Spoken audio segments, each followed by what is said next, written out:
Juan capítulo 1 y vamos a dar lectura a los versículos 35 al 45, pensando en el título de nuestra reflexión de esta mañana, hablándole al prójimo de Jesús. Hablándole al prójimo de Jesús. Dice, el siguiente día, otra vez estaba Juan, esto es Juan el Bautista, y dos de sus discípulos. Y mirando a Jesús que andaba por allí, dijo, lea conmigo la próxima frase, he aquí el Cordero de Dios. ¿Okay? He aquí el Cordero de Dios. Mantenga esa frase en mente.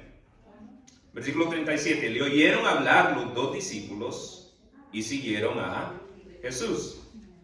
Y volviéndose Jesús y viendo que le seguían, les dijo, ¿qué buscáis? Ellos le dijeron, Rabí, que traducido es, Maestro, ¿dónde moras? Les dijo, venid y ved. Fueron y vieron dónde moraba y se quedaron con él aquel día porque era como la hora 10. Andrés, hermano de Simón Pedro, era uno de los dos que habían oído a Juan y habían seguido a Jesús. Este es Andrés, halló primero a su hermano Simón y le dijo, hemos hallado a ¿quién? Al Mesías. ¿Recuerdan la frase que utilizó Juan el Bautista? ¿Qué dijo Juan el Bautista? He aquí el Cordero de Dios. Y ahora escuchamos a Andrés diciendo, hemos hallado a ¿quién? Al Mesías. Una frase diferente. Dice que traducido es el Cristo. Y le Andrés trajo a Pedro a Jesús. Y mirándole Jesús a Pedro dijo, tú eres Simón, hijo de Jonás. Tú serás llamado Cefas, que quiere decir Pedro o piedra. El siguiente día quiso Jesús ir a Galilea y halló a Felipe y le dijo, sígueme. Y Felipe era de Betsaida, la ciudad de Andrés y Pedro. 45. Felipe halló ¿a quién? A Natanael. Y le dijo, hemos hallado a aquel de quien escribió Moisés en la ley, así como los profetas, a Jesús el hijo de José de Nazaret. ¿Recuerdan cómo lo llamó Juan? Juan el Bautista llamó a Jesús Cordero de Dios. ¿Recuerdan cómo lo llamó Andrés? Mesías. Y ahora escuchamos a Felipe que habla de Jesús como aquel de quien escribió Moisés en la ley, así como los profetas, a Jesús, el hijo de José de Nazaret. 46. Natanael le dijo, ¿de Nazaret puede salir algo bueno? Le dijo Felipe, ven y ve. Cuando Jesús vio a Natanael, que se le acercaba, dijo de él, he aquí un verdadero israelita, en quien no hay engaño. Le dijo Natanael, ¿de dónde me conoces? Respondió Jesús y le dijo, antes que Felipe te llamara, cuando estabas debajo de la higuera, te vi. Respondió Natanael y le dijo, Rabí, tú eres el Hijo de Dios, tú eres el Rey de Israel. Respondió Jesús y le dijo, porque te dije, te vi debajo de la higuera, ¿crees? Cosas mayores que estas verás. Y le dijo, de cierto os digo, de aquí adelante veréis el cielo abierto y a los ángeles de Dios que suben y descienden sobre el Hijo del Hombre. Para nuestra reflexión bíblica de hoy vamos a estar contemplando el último estudio en la serie de temas que hemos venido considerando en base a cómo los creyentes deben relacionarse con sus prójimos. En lo que va de esta serie de 6 temas, hemos visto que para el creyente, para alguien que dice creer en Jesús, seguir a Jesús, el prójimo en primer lugar es todo aquel que necesita nuestra ayuda. ¿Quién es el prójimo? Es aquel que necesita nuestra ayuda. En segundo lugar, vimos que el amor que los creyentes debemos a esas personas que necesitan nuestra ayuda tiene como modelo el amor perfecto de Dios. Ahora nosotros no somos perfectos si no somos Dios. Por lo cual, el amor que tenemos como modelo, que es el amor perfecto de Dios, nace de nosotros solo por medio del Espíritu Santo. El Espíritu Santo es la fuente de este amor. No se puede amar a las personas con el amor de Dios por nuestros propios esfuerzos. Adicionalmente, vimos el deber del creyente de orar por su prójimo. Entonces, no solamente es nuestro prójimo la persona que ocupa nuestra ayuda, no solamente le debemos a nuestro prójimo el amor modelado del amor de Dios, pero también debemos nuestras oraciones al prójimo. Tenemos un deber de interceder por ellos. Así es. Dice que tenemos también el deber de honrar a nuestro prójimo, al tratarlo con afecto genuino, de modo de vencer, como dice Pablo, con el bien el mal. Y justo la semana pasada, en nuestro quinto tema, vimos nuestro deber de perdonar al prójimo. Perdonar al prójimo es un deber cristiano. Perdonar al prójimo en respuesta al gran perdón que nosotros mismos hemos recibido de parte de Dios. Entonces tenemos un deber de considerar a las personas en necesidad de nuestra ayuda como nuestro prójimo. Tenemos un deber de amar a estas personas. Tenemos un deber de orar por estas personas. Tenemos un deber de honrar a estas personas. Tenemos un deber de perdonar a estas personas. Y hoy, para concluir nuestro estudio, vamos a ver una manera más en la cual el creyente es llamado a manifestar su amor a su prójimo. En adición a manifestar nuestro amor al prójimo al ver a aquellos que están necesitados como nuestros prójimos, en adición a manifestar nuestro amor al prójimo al tratar de expresarle a ellos el amor que fue expresado a nosotros de parte de Dios, en adición a orar por nuestro prójimo, en adición a honrar a nuestro prójimo, en adición a perdonar a nuestro prójimo. El pasaje de hoy nos muestra que somos llamados a manifestar amor al prójimo al invitarlo a conocer a Jesús.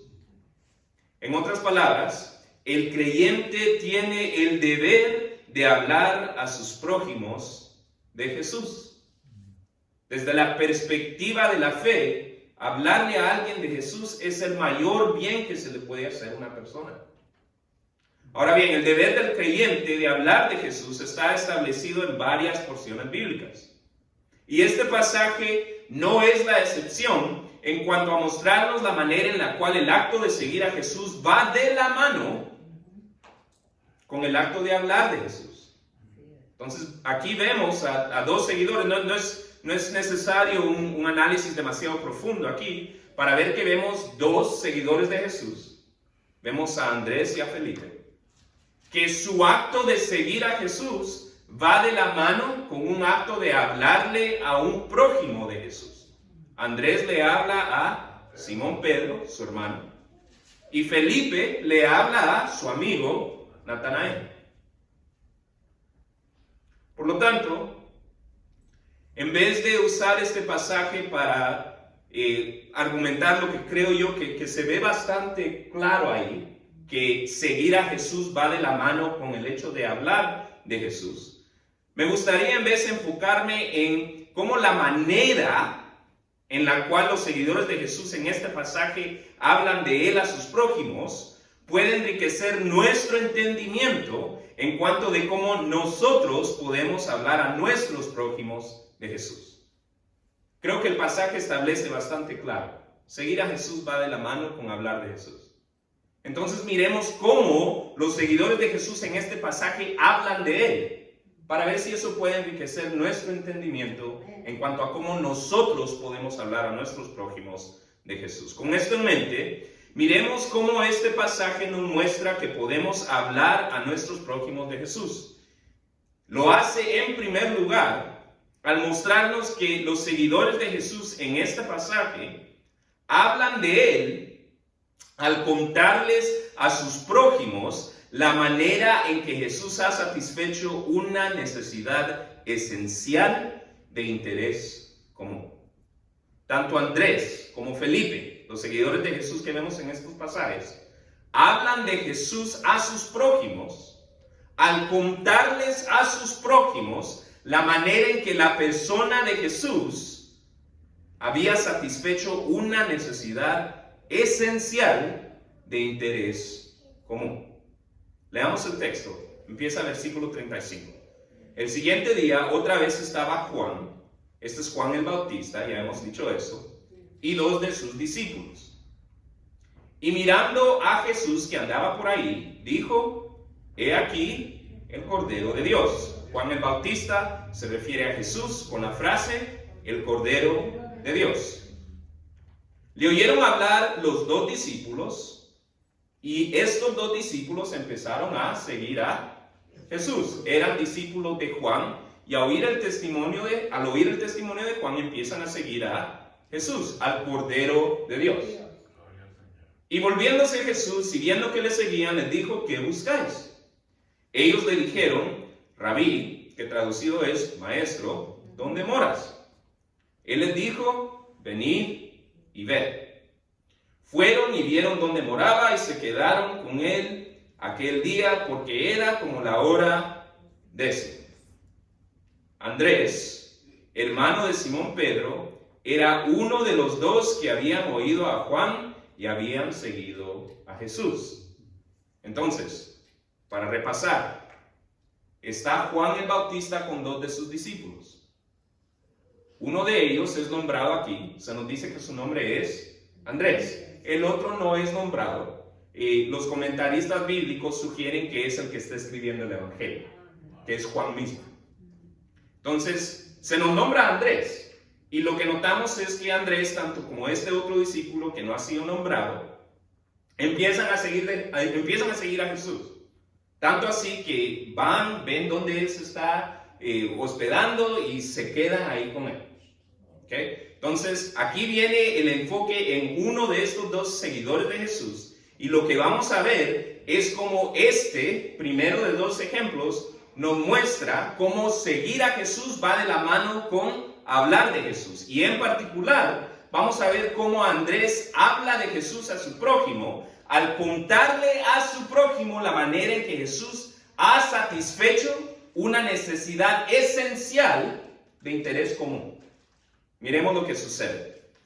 Dice, Andrés, hermano de Simón Pedro, era uno de los dos que habían oído a Juan y habían seguido a Jesús. Este halló primero ¿a quién? A su hermano Simón.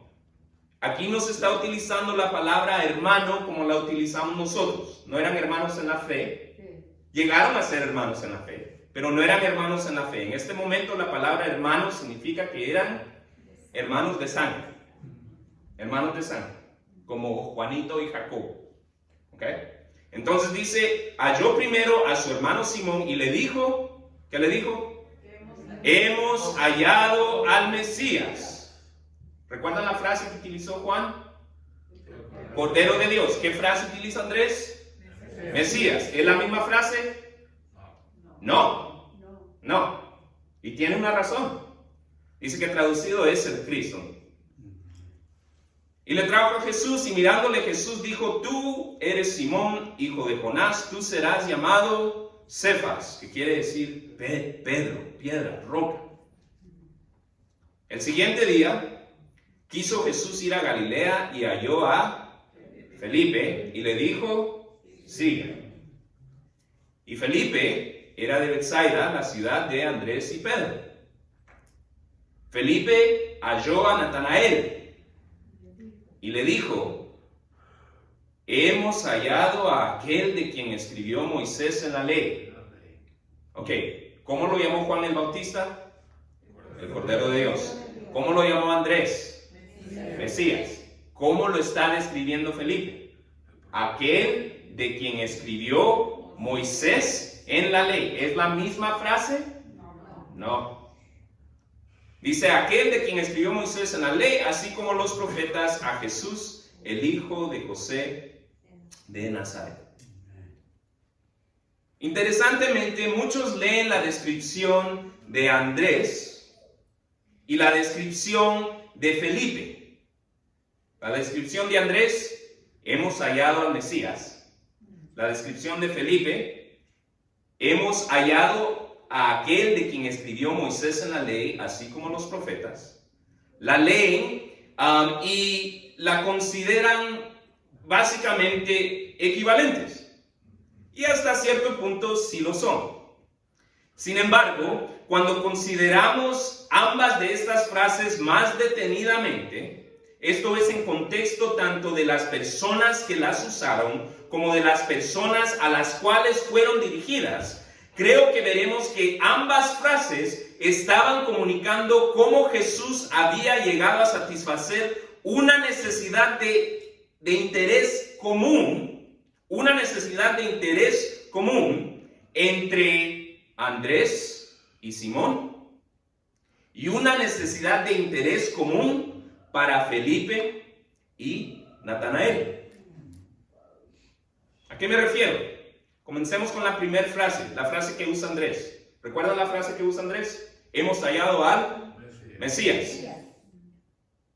La frase Mesías o la palabra Mesías, como varios de ustedes tal vez ya han de saber, viene de un término hebreo que se refería a alguien que había sido ungido con aceite como un símbolo de que habían sido apartados o consagrados para algún tipo de servicio especial. El Antiguo Testamento habla de la unción de 3 tipos de personas: la unción de reyes, la unción de sacerdotes y la unción de profetas. Los judíos del primer siglo anhelaban a un Mesías, y en particular cuando ellos escuchaban la palabra Mesías, ellos pensaban en una figura ungida que vendría y destruiría el yugo que estaba sobre sus hombros.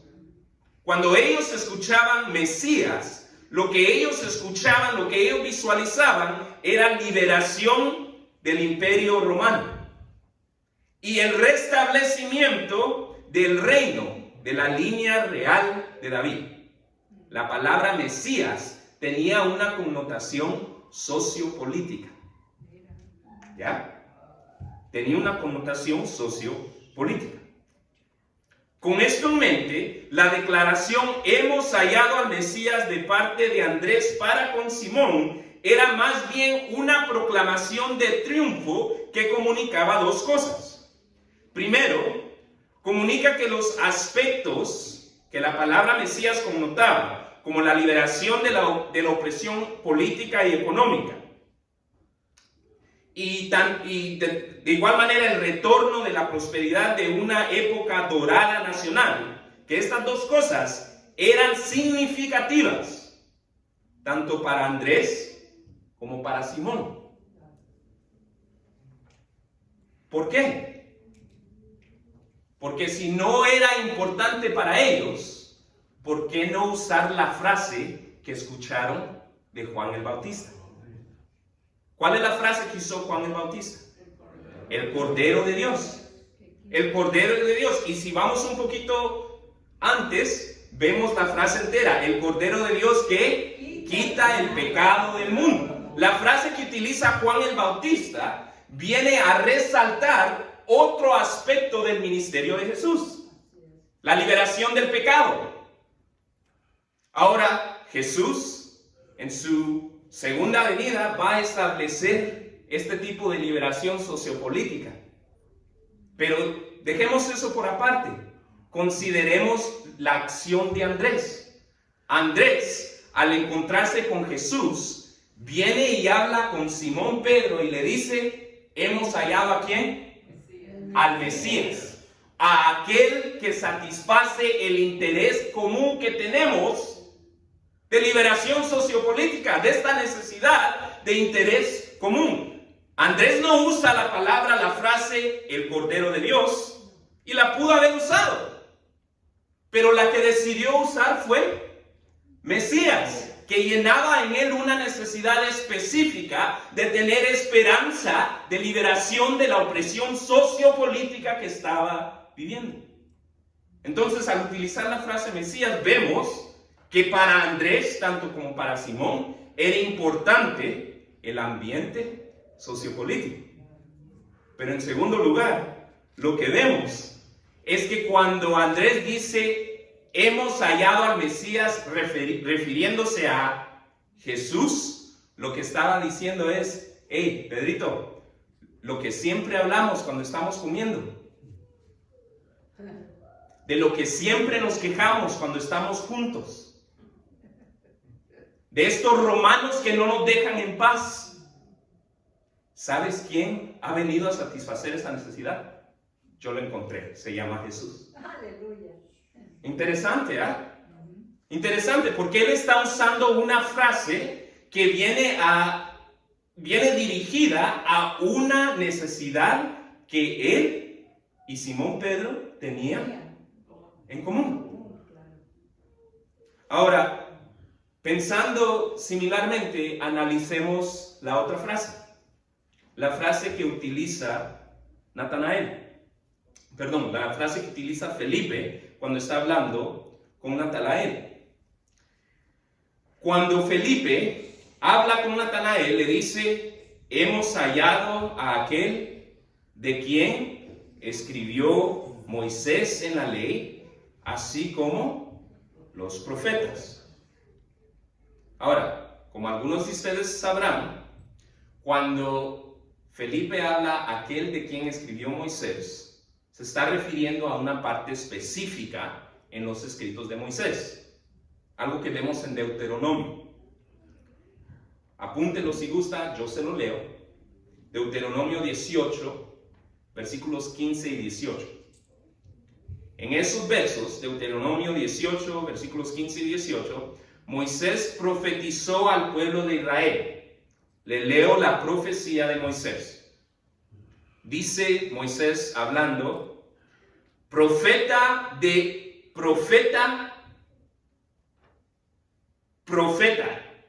Ponga atención. ¿Recuerda cómo le dijo Juan el Bautista? Cordero de Dios. ¿Cómo le dice Andrés? Mesías, connotación sociopolítica. ¿Cómo lo está llamando Moisés en esta porción a la cual se refiere Felipe? Profeta. Profeta de en medio de ti, de tus hermanos, como yo, hablando Moisés, alguien como yo, un profeta como yo, te levantará Jehová tu Dios. A él oiréis. Y pondré mis palabras en su boca, y él les hablará todo lo que yo le mandare.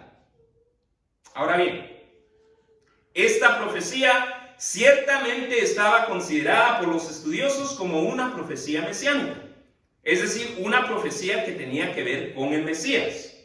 Pero si este es el caso, ¿por qué no simplemente dijo Felipe que era de la misma aldea de Simón y Andrés?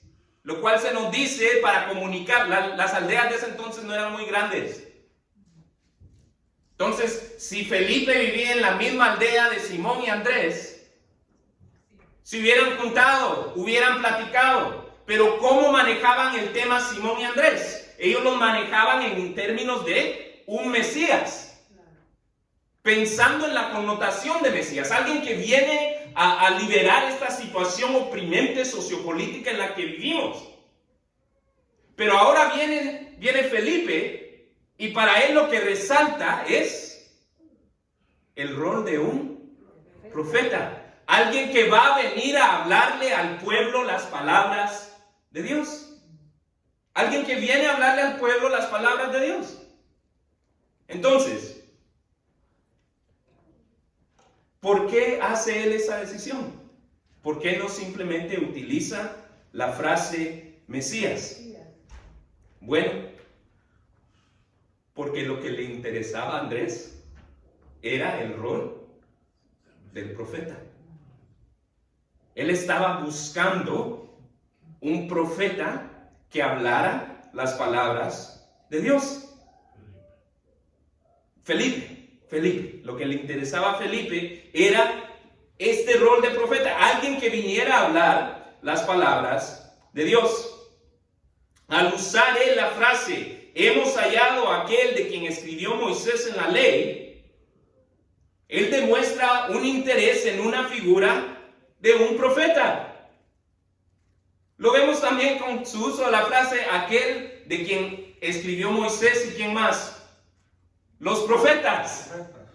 A Felipe le interesaba la figura de alguien que viniera y hablara las palabras de Dios al pueblo como lo había hecho Moisés. Lo más probable entonces es que el uso de la frase hemos hallado a aquel de quien escribió Moisés no era casual ni era coincidencia, sino que era una manera de comunicar el interés que Felipe tenía en una figura de un profeta. ¿Y cómo se acerca él a hablarle a Natanael? Le dice, hemos hallado a esta figura. Hemos hallado a este personaje. Lo que indica que Felipe le estaba hablando a Natanael acerca de Jesús en términos de alguien que venía a satisfacer una necesidad esencial de interés común. En otras palabras, cuando Felipe viene y le dice, hemos hallado a aquel de quien escribió Moisés, así como los profetas, le estaba diciendo básicamente lo mismo que le había dicho Andrés a Simón, pero con el interés que ellos tenían. Es decir, cuando Felipe se acerca a Natanael, le dice, ¿adivina qué? ¿Sabes cómo siempre nos quejamos de los que están enseñando en la sinagoga? ¿Sabes cómo siempre anhelamos que viniera alguien que hablara las palabras de Dios al pueblo? Alguien que sí sabe, alguien que sí tiene autoridad. Pues ¿sabes qué? Lo encontré. El que llena esa necesidad que nosotros tenemos es Jesús. Jesús, hijo de José de Nazaret. Lo que estaba diciendo Felipe era que a su parecer la necesidad esencial de interés común para él y para Natanael, de que viniera un profeta que hablara las palabras de Dios al pueblo, se encontraba satisfecha en la persona de Jesús. Ahora, ¿cuál es la aplicación para nosotros en términos de estas dos cosas? Bueno, yo le invitaría a pensar en aquellas cosas que son necesidades de interés común para usted y sus familiares, o para usted y sus amigos. Cuando crecemos con gente, con familia, desarrollamos ciertos intereses en común, ¿no es así? Cuando entablamos amistades, normalmente es porque tenemos algún interés en común, ¿no es así? Piensen en aquellas cosas que son de necesidad, de interés común entre usted y sus familiares o entre usted y sus amigos. ¿Qué tipo de cosas son? ¿Serán un sentido de dirección, de propósito? ¿Un sentir de independencia o de realización? ¿Será el éxito de los hijos? Se habló mucho de los nietos hoy. Interés común, ¿no? El bienestar de los hijos, el bienestar de los nietos, el bienestar de la familia. ¿Será un sentir de estabilidad, de tranquilidad? ¿Un sentir de pertenencia, de comunidad, de fraternidad, de familia? Ahora piense, ¿cómo buscaba usted satisfacer estas necesidades antes de depositar su fe en Jesús? ¿Cómo buscaba satisfacer su sentir de necesidad de propósito, o dirección, o independencia, o realización? ¿Cómo lo buscábamos hacer? ¿Con una carrera? ¿Con un negocio? ¿Con algún logro material? ¿Cómo buscábamos el éxito de nuestros hijos? ¿Con deportes o programas infantiles? ¿Actividades académicas? ¿Cómo buscamos antes de Jesús satisfacer la necesidad de sentir estabilidad o tranquilidad? ¿Con inversiones? ¿Con planes de retiro? ¿Con vacaciones? ¿Cómo buscábamos antes de llegar a la fe en Jesús llenar la necesidad de pertenecer o de ser parte de una comunidad o de tener o experimentar fraternidad? ¿Con participar en grupos deportivos tal vez? O tal vez asistir o servir de anfitrión de eventos sociales o de fiestas familiares. ¿Alguna vez se ha puesto a considerar cómo Jesús llegó a satisfacer esas necesidades en su vida? ¿Cómo vino Jesús a satisfacer su necesidad de propósito? ¿Se ha puesto a reflexionar en eso? ¿Cómo vino Jesús a satisfacer su necesidad de pertenencia? Su necesidad de realización. Su necesidad de tranquilidad o de estabilidad o de descanso. Si nunca lo ha pensado, si nunca se ha puesto a pensar cómo Jesús llegó a satisfacer estas cosas en usted, tal vez valdría la pena orar, sea para que el Señor abra nuestros ojos y nos permita ver cómo Jesús ha llegado a satisfacer estas necesidades en nosotros, o tal vez para pedirle perdón a Dios por perder de vista el hecho de que Jesús puede satisfacer esas necesidades en nosotros. También lo hemos perdido de vista y nos hemos enredado en tratar de satisfacer esas necesidades por nuestros propios esfuerzos. Y no necesitamos hacerlo. Jesús lo puede hacer. Jesús lo puede hacer. Una de las instancias impresionantes de las muchas que existen en el Nuevo Testamento en referencia a Jesús es cuando Jesús está en el tribunal, cuando lo están juzgando, le preguntan quién es, y él dice, yo soy. Y para nosotros tal vez eso no parece impresionante o interesante. Yo soy, ¿qué tiene que ver eso? Pero yo soy era el nombre que Dios había revelado a Moisés. Cuando Moisés le dice, ¿cómo te llamas? Él le dice, yo soy. ¿Y sabe por qué Dios le dice a Moisés que Él es yo soy? Por la razón en la cual varias veces en el Antiguo Testamento, cuando el Señor hace algo por alguien, esa persona decide llamar el lugar Jehová esto. Es decir, Jehová escucha, Jehová sana, Jehová levanta, que traducido al español es, yo soy el que te escucha, yo soy el que te sana, yo soy el que te levanta. Entonces, ¿por qué se llamó Dios el yo soy? ¿Por qué Jesús dijo yo soy? Porque Él es la fuente que puede satisfacer todas esas necesidades que nosotros tenemos. Ahora, si hemos perdido eso de vista, tal vez valdría la pena decirle, Señor, ayúdame a reanudar ese sentir. Ayúdame a reflexionar en eso otra vez. Porque sabe que si nosotros estamos conscientes de cómo Jesús es el que llena nuestras necesidades, vamos a estar en la posición de que cuando compartimos con nuestros familiares acerca de aquellas necesidades de interés común, vamos a poder decirles, encontré al que satisface eso. Encontré al que satisface la necesidad de propósito. Encontré al que satisface la necesidad de realización personal. Encontré al que satisface esta necesidad de interés común que nosotros tenemos. En segundo lugar, el pasaje de hoy nos sugiere que podemos hablar a nuestros prójimos de Jesús al responder a su escepticismo con una invitación amorosa de venir y ver.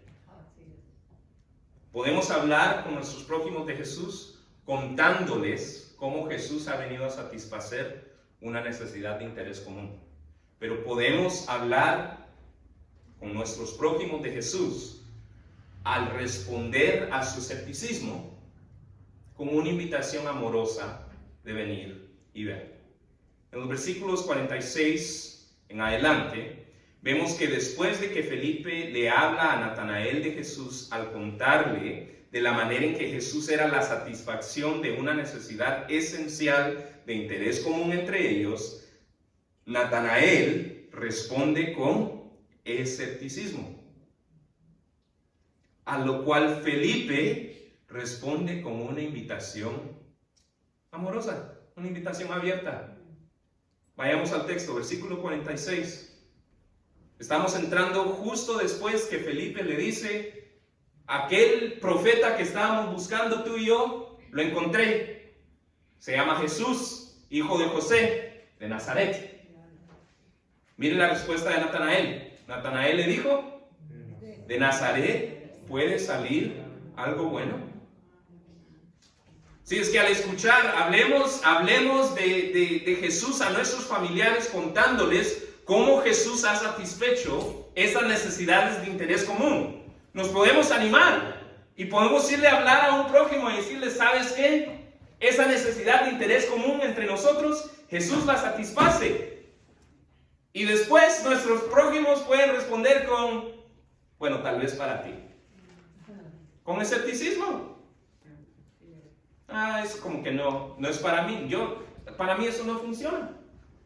Yo como que no creo, es como que es demasiado. ¿Cómo va a satisfacer Jesús esta necesidad o aquella? Nómbrela usted. ¿Y cómo responde Felipe a ese escepticismo? Felipe dice, le dijo Felipe ¿qué? Ven y ve. Ven y ve. Ven y ve. Continúa el pasaje. Cuando Jesús vio a Natanael. Noten, cuando Jesús vio a quién. Lo cual significa que Natanael lo fue a ver. Entonces Felipe le dice: come check it out for yourself. Ven a verlo tú. Ahora Natanael dice: bueno, ¿sabes qué? Ok, vamos, démosle chance. Y dice, cuando Natanael se acerca, dice Jesús de él: he aquí un verdadero israelita en quien no hay engaño. No hay engaño.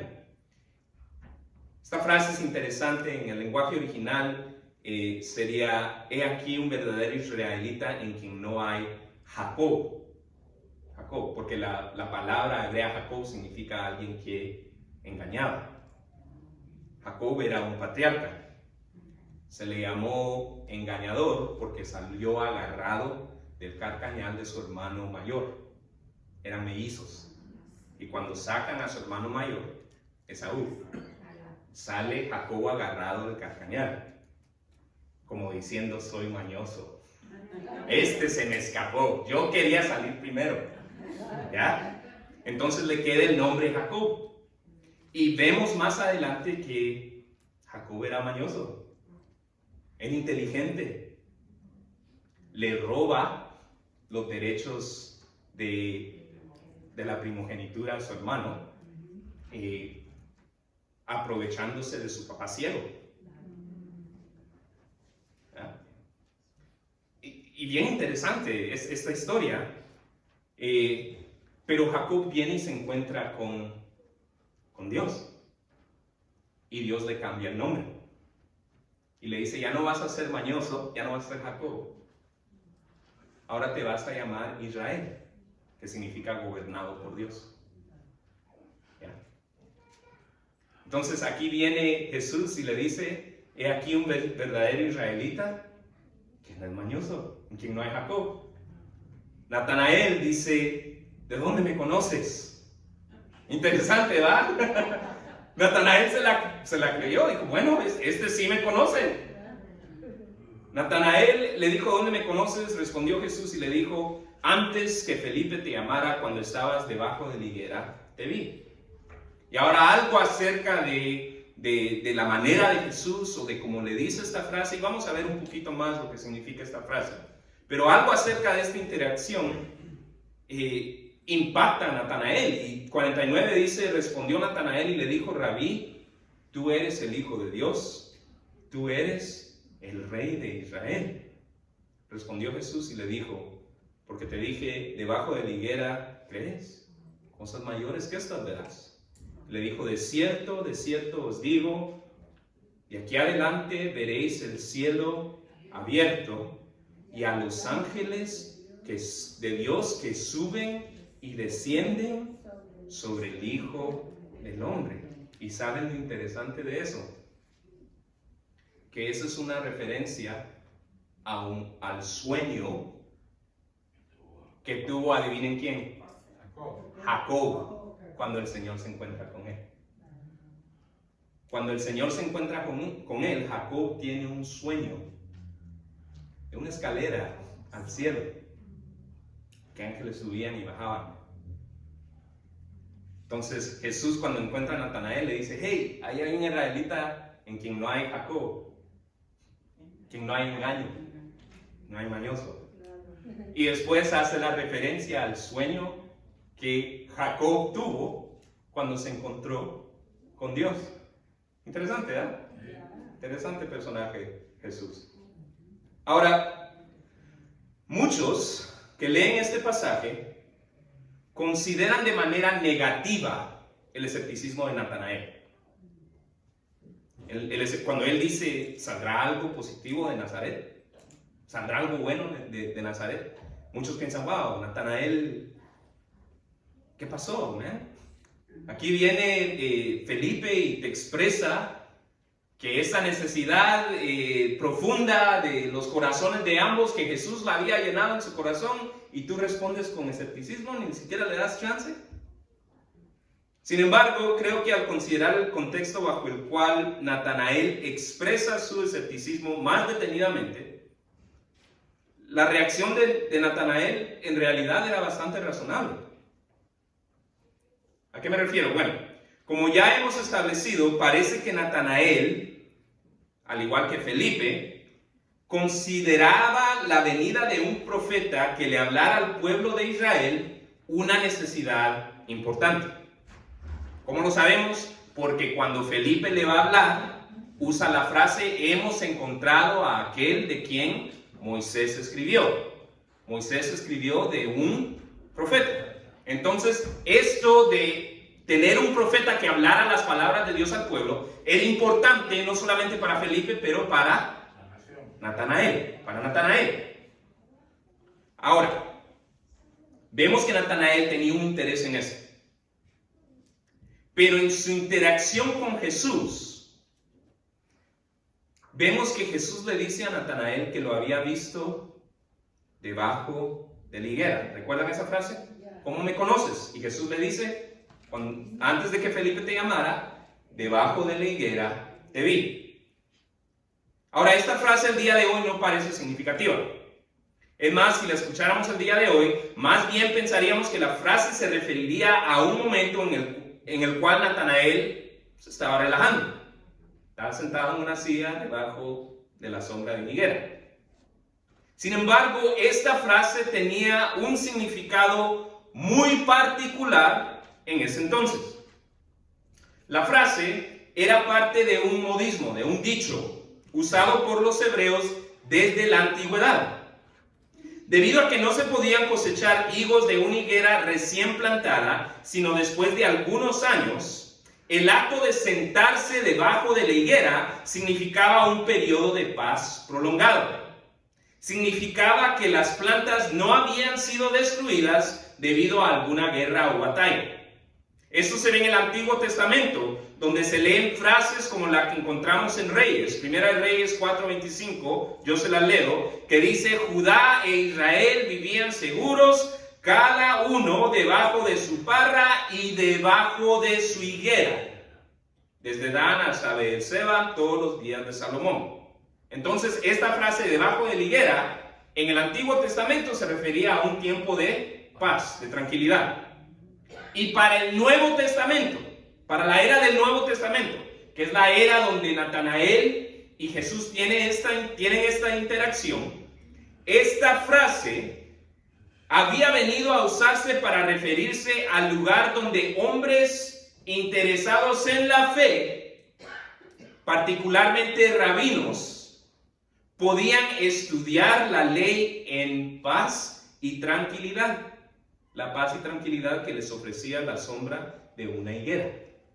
Entonces, cuando le decían a uno, te vi debajo de la higuera, era como decirle, te vi en el templo, o te vi haciendo tu devocional, ¿ya? Te vi haciendo tu estudio bíblico, te vi sentado orando, te vi sentado reflexionando en la palabra.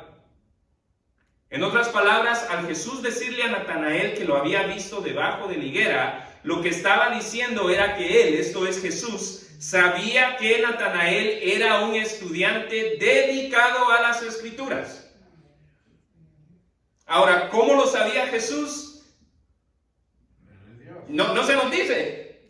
Algunos, la interpretación común es, fue una manifestación del conocimiento omnisciente que Jesús poseía. Y esto es lo que deja desarmado a Natanael. ¿Qué dices? ¿Que me viste en mi devocional? Pero estaba en lo privado. Y algunos sugieren que el detalle que le da Jesús aún después, cuando Jesús le dice, de cierto os digo que de aquí en adelante veréis el cielo abierto y a los ángeles de Dios que suben y descienden sobre el Hijo del Hombre, era una referencia al pasaje que Natanael estaba estudiando. Interesante, ¿verdad? Pero bueno, sea como sea, lo que vemos aquí es que esa interacción impacta a Natanael, ¿ya? Pero al Jesús decirle te vi bajo la higuera, lo que eso nos está comunicando es que Natanael era una persona dedicada al estudio de las Escrituras. Con esto en mente, no era irrazonable que Natanael respondiera a Felipe con escepticismo. ¿Sabe por qué? Porque Nazaret era una aldea pequeña, que probablemente era carente de cultura y probablemente no era conocida por ser un centro de moralidad o devoción judía. Además, Nazaret no había sido mencionada en el Antiguo Testamento ni en cualquier otro escrito judío que hablara de la llegada del Mesías. El Mesías no iba a llegar de Nazaret. ¿Me explico? Entonces, Natanael, siendo un estudiante de la Escritura, viene Felipe y le dice, encontré a aquel profeta. Natanael le dice, ¿de qué hablas? El Mesías no viene de Nazaret. Ahora, a este punto en la historia, ni Felipe ni Natanael sabían que Jesús, en efecto, no había nacido en Nazaret. Jesús había nacido en Belén, el lugar donde las Escrituras decían que iba a nacer el Mesías. Pero hasta este punto no sabía esto ni Felipe ni Natanael. Lo cual hace la respuesta de Felipe muy interesante. En vez de ponerse a la defensiva y argumentar de algo que él realmente no estaba seguro, Felipe, consciente de lo que él había experimentado con Jesús, seguro de lo que él había experimentado con Jesús, simplemente responde con una invitación amorosa a Natanael de acercarse y ver por sí mismo. Es muy parecido a lo que sucede con el hombre a quien Jesús sana. Le devuelve la visión y lo ponen en un tribunal y le dicen, ¿qué sabes tú de este hombre? Y él les dice, miren, yo no sé, lo único que sé es que me sana. Entonces viene Natanael y le dice a Felipe, ¿pero de qué hablas? ¿En Nazaret? ¿Y cómo responde Felipe? I don't know, man. Just come check it out. No sé, pero yo sé lo que Jesús ha hecho en mí. Ven y ve. Ahora, ¿cuál es la aplicación para nosotros? ¿Cómo reaccionamos al escepticismo de nuestros prójimos, de nuestros familiares, de nuestros amigos? ¿Se le ha hecho difícil reaccionar sin sentirse dolido, sin ponerse defensivo? ¿Ha considerado la posibilidad de que el escepticismo de su prójimo viene de algo razonable a lo cual ni ellos ni usted tienen respuesta? Ni Felipe ni Natanael sabían que Jesús había nacido en Belén. Y el escepticismo de Natanael era razonable. Él era un estudiante de la Biblia, me vienes diciendo que es Jesús de Nazaret. Ninguna de las escrituras dice que viene de Nazaret. ¿De qué hablas? ¿Ya? Ahora, Jesús cumplió las escrituras. Fue nacido en Belén, pero ellos no sabían eso. No habían llegado a un entendimiento pleno de todo eso. Pero lo que sí sabía Felipe era lo que él había experimentado. Entonces, en vez de ponerse a la defensiva, solo le dice, ¿sabes qué? Ven a ver. Ven a ver. Tomemos inspiración del amor que vemos obrado en el corazón de Felipe en este pasaje, para orar que el Señor obre ese mismo amor y fe en nuestros corazones. Amor para no reaccionar destructivamente a un escepticismo cuya raíz no conocemos lo suficiente como para juzgar como irrazonable. Nosotros no conocemos la raíz de ese escepticismo. Tal vez pensamos que sí, pero el único que conoce los corazones es Dios. ¿Me explico? Puede ser que ellos han experimentado algo que haga ese escepticismo muy razonable. Y nosotros no sabemos cuál es la raíz, pero el Dios omnisciente sí. El Dios omnisciente sí. Entonces oremos para que nazca en nosotros el amor, para no reaccionar defensivamente. Y oremos para que nazca en nosotros la fe. La fe para creer que aún nuestros prójimos más escépticos, aún nuestros prójimos más que dudan más, que piensan que esto no es para ellos, aún ellos pueden tener un encuentro transformador con Jesús si solamente son invitados con amor a venir y ver a Jesús por sí mismos. Porque eso va a brotar de la fe. A veces pensamos, oh, wow, en la iglesia hay poquitos, no es un gran party, tal vez no les va a impactar, pero eso no lo sabemos nosotros. Si realmente creemos lo que creemos, sabemos que el que yo esté aquí, o que el pastor esté aquí, o que el hermano Víctor esté aquí, o que nadie esté aquí al frente, eso no importa. Cuando la gente viene, nuestra fe es que si la gente se acerca a buscar de Jesús, Jesús se va a encontrar con ellos. Oremos que esa fe nazca en nuestros corazones. En adición a establecer el hecho de que parte del deber del creyente para con su prójimo es amarlo al hablarle de Jesús por medio de los ejemplos de Andrés y Felipe, el pasaje de hoy nos invita a considerar que podemos hablar de Jesús con nuestros prójimos al contarles la manera en la que Jesús ha satisfecho aquellas necesidades esenciales de interés común, tanto como para ellos como para nosotros, y podemos manifestar nuestro amor a nuestro prójimo al hablarles de Jesús respondiendo a su escepticismo, no con defensividad o agresividad, sino con invitaciones amorosas de venir y ver a Jesús por sí mismos. Sin embargo, antes de empezar a pensar en cómo puedes hablar a tus prójimos de Jesús, es necesario que tú mismo experimentes un encuentro con Jesús que te dé la salvación que puedes alcanzar al avivar tu espíritu creyendo en el mensaje de Jesús. ¿Cuál era el mensaje de Jesús? ¿Qué es lo que Jesús quiere que sepas? Jesús quiere que sepas que Dios desea una relación personal contigo. Pero debido a que Dios es santo, tus pecados, sea que estés consciente de lo que has hecho para fallar o no, te han mantenido separado de Dios, y al menos de que tus pecados sean perdonados, te mantendrán lejos de Él y de la realización personal por la eternidad, debido a que la misma santidad de Dios te imposibilita obtener el perdón de tus pecados por tus propios esfuerzos. Sin embargo, Dios te ama tanto. Ese es el mensaje de Jesús, que Dios te ama tanto que envió a su Hijo Jesús para que si tú crees que Él es el Hijo de Dios, que vivió sin pecado, murió y resucitó en pago completo y únicamente satisfactorio por tus pecados.